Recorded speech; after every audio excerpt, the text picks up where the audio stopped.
Daily current news में आपका स्वागत है। आज का हमारा विषय है फ्यूचर फॉर जॉब रिपोर्ट 2025।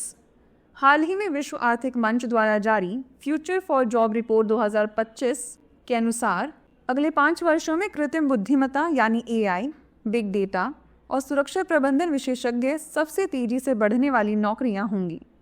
चलिए अब जान लेते हैं फ्यूचर फॉर जॉब रिपोर्ट 2025 के बारे में। यह रिपोर्ट 1000 से अधिक अग्रणी वैश्विक कंपनियों से एकत्रित अंतर्दृष्टि पर आधारित है। यह सामूहिक रूप से 22 उद्योग क्षेत्रों और दुनिया भर की 55 अर्थव्यवस्थाओं में 14 मिलियन श्रमिकों का प्रतिनिधित्व करती है।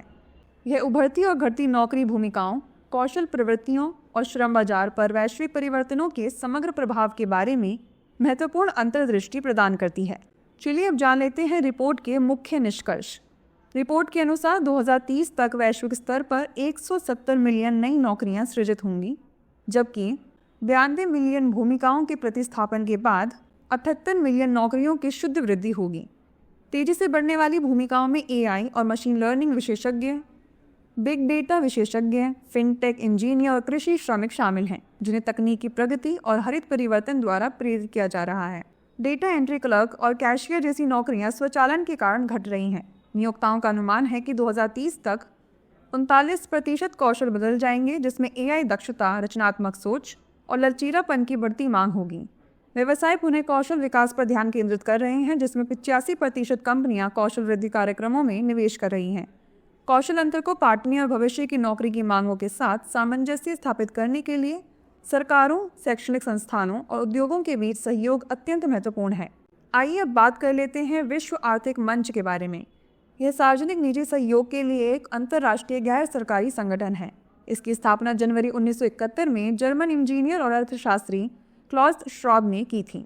यह फोरम वैश्विक, क्षेत्रीय और उद्योग एजेंडा को आकार देने के लिए समाज के अग्रणी राजनीतिक, व्यावसायिक, सांस्कृतिक और अन्य नेताओं को शामिल करता है। इसका मुख्यालय जिनेवा, स्विट्जरलैंड में है।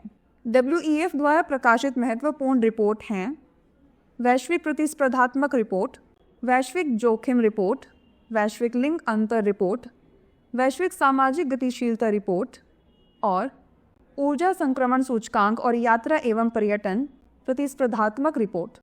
आइए अब नोट कर लेते हैं अभ्यास प्रश्न। निम्नलिखित कथनों पर विचार कीजिए। पहला, हाल ही में future for job report 2025 WEF द्वारा जारी की गई। दूसरा, वैश्विक लिंग अंतर रिपोर्ट WEF द्वारा जारी की जाती है।